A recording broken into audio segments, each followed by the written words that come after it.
Management says they want training done, inspections completed, documents handled, and programs written. You do all that. And yet, when it comes time to make decisions or drive real change, you're still not included. You follow all their expectations to a T, but the support, it's just not there. Today, I want to walk you through why that happens, because I know it's frustrating, but the reality is the way most safety managers are taught to show their value is exactly what is keeping them from being seen as a strategic partner. In today's episode, we're digging into 3 habits that look productive and even get praised, but they are quietly keeping you stuck. We'll break down how these habits show up in your work, why they're not getting you the results you want, and what you need to do instead if you're wanting to gain influence, respect, and a seat at that table. If you've ever left a leadership meeting feeling ignored or overlooked, this one is for you. Let's chat about what's really keeping you sidelined and how to shift out of it. Hey there, safety friends. Welcome to the Safety Geek Podcast. I'm your host, Bryce Sargent, CSP and 27-year safety professional. After spending years training safety leaders across the globe for a large organization and creating safety programs from the ground up over and over again, I'm now sharing my processes and strategies with you. At the Safety Geek, you will learn how to manage an effective safety program that increases your management support and employee engagement, all the while helping you elevate your position and move up in your career. If you're ready to step into the role of a safety influencer, you're in the right place, my friend. Let's get to it.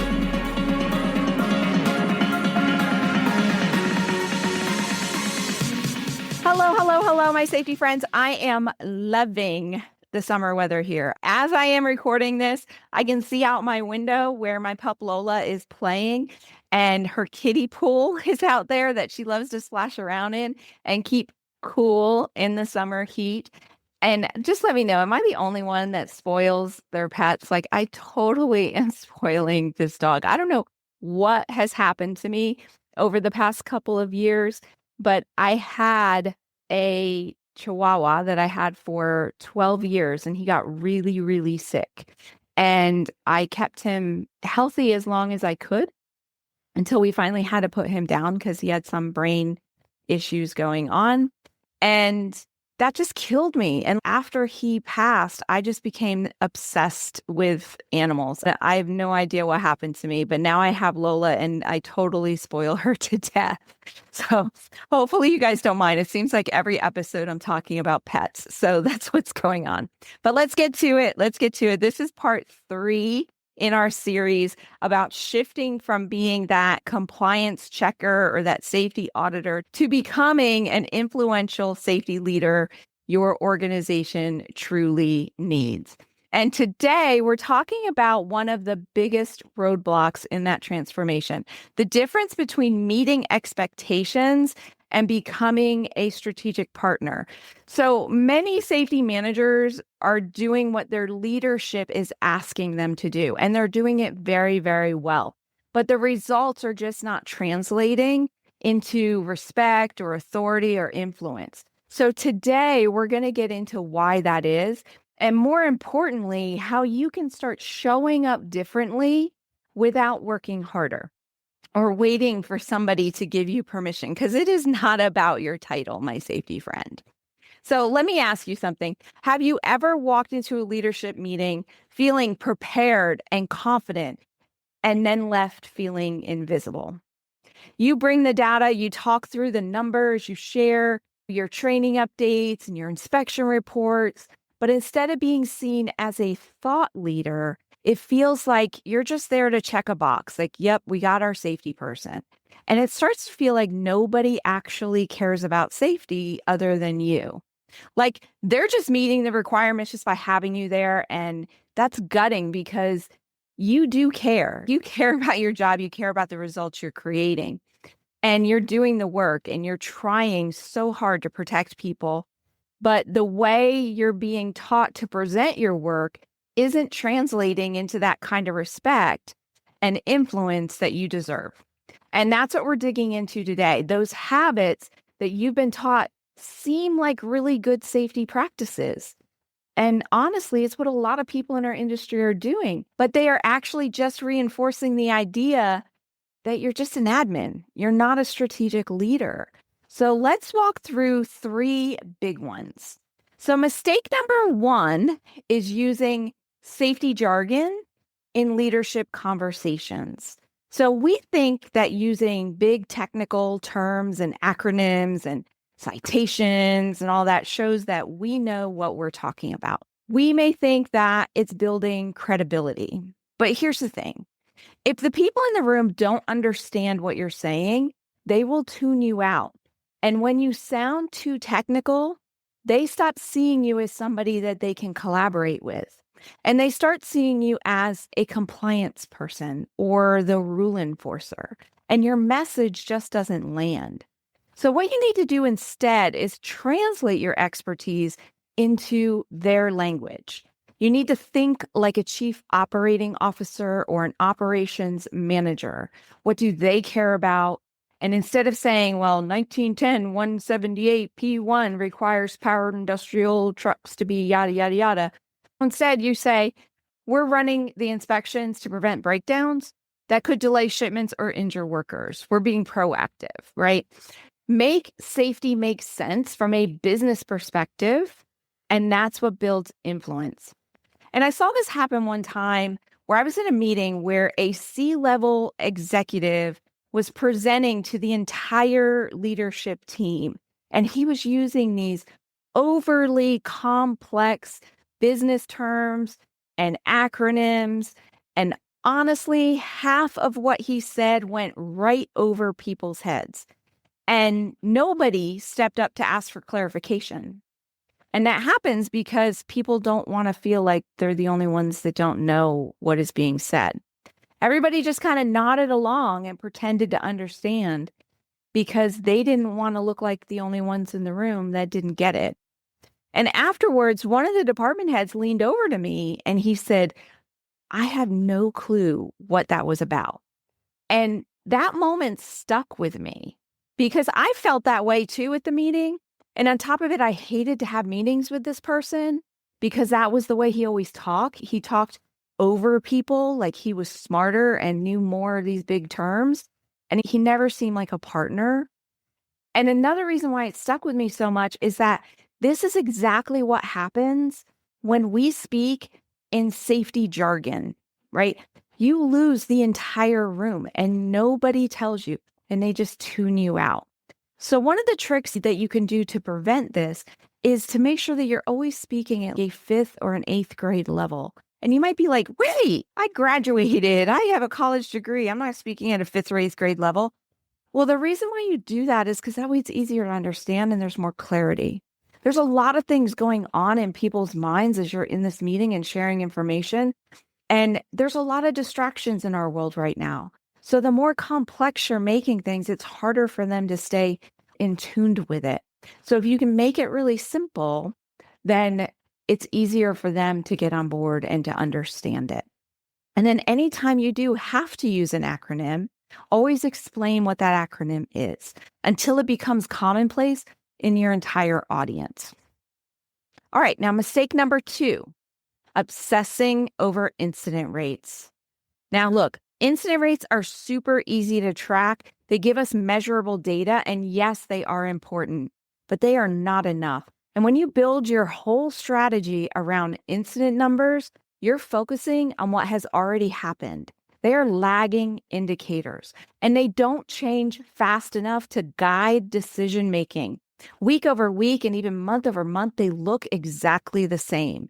It takes a lot to move that needle unless you are at a corporate level where you have hundreds of locations and tens of thousands of employees.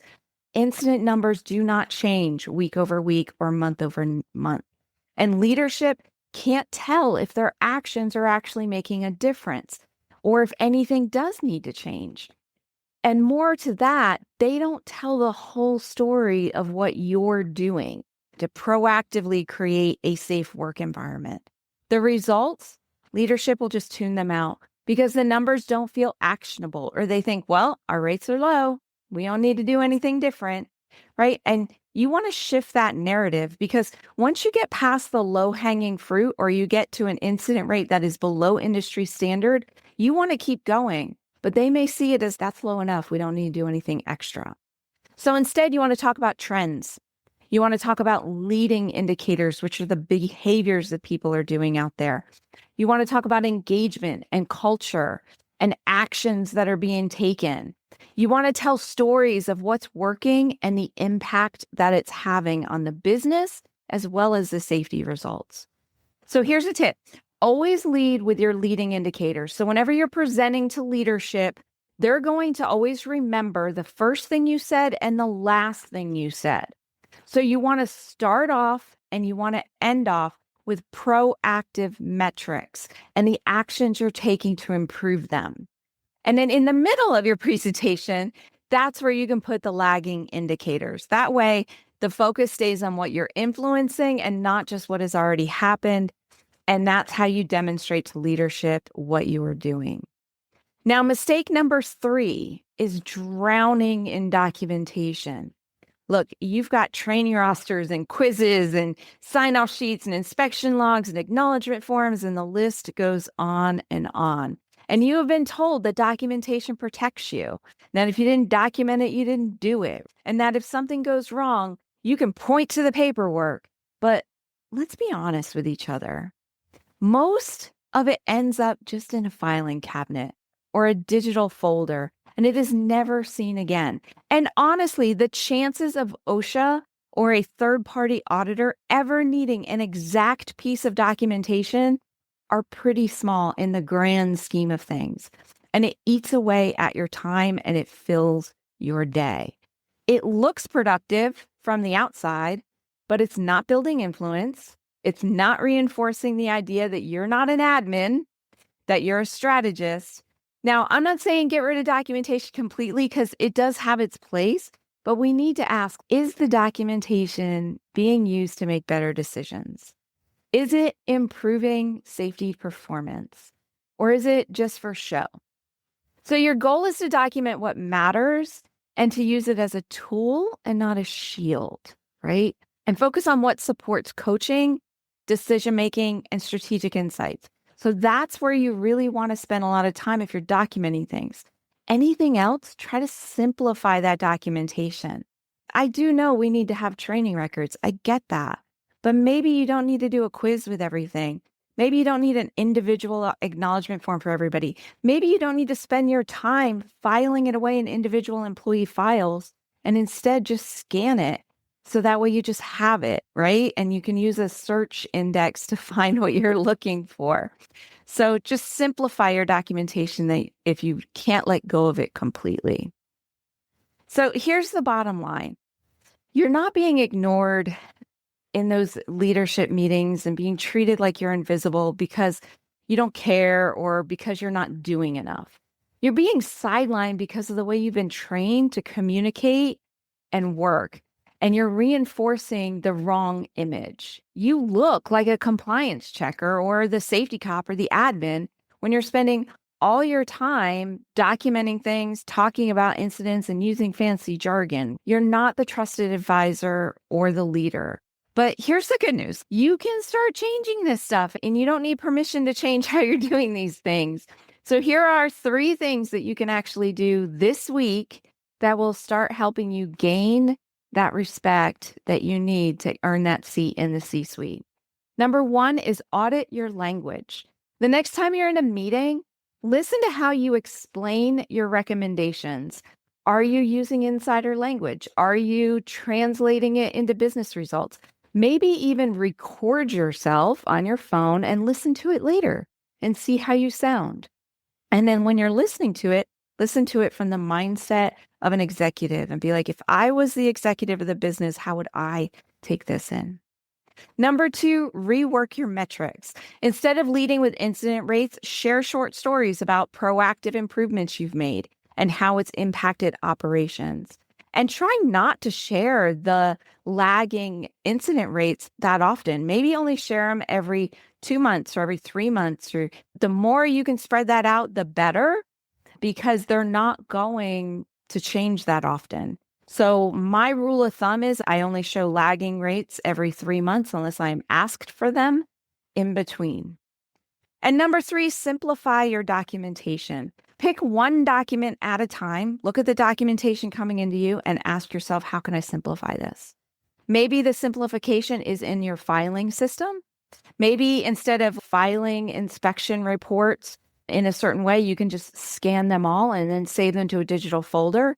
So that way you're not doing it by individual piece of equipment, or I'm not sure how you would be doing that, but simplify it that way.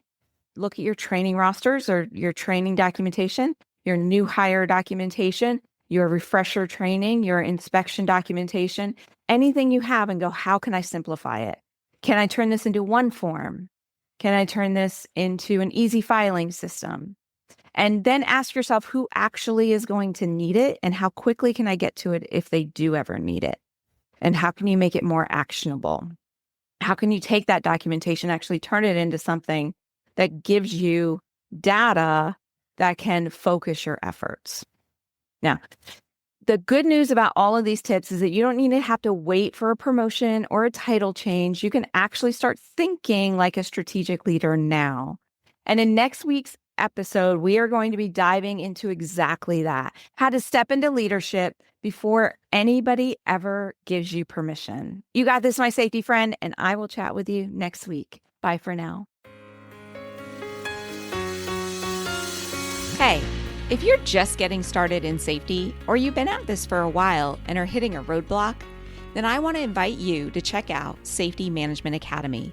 This is my in-depth online course that not only teaches you the processes and strategies of an effective safety management program, but how to entwine management support and employee participation throughout your processes. Are you ready to finally understand exactly what you should be doing and ditch that safety police hat forever? Then you have got to join me and your fellow safety scholars over at Safety Management Academy. Just go to thesafetygeek.com/SMA to learn more and to get started.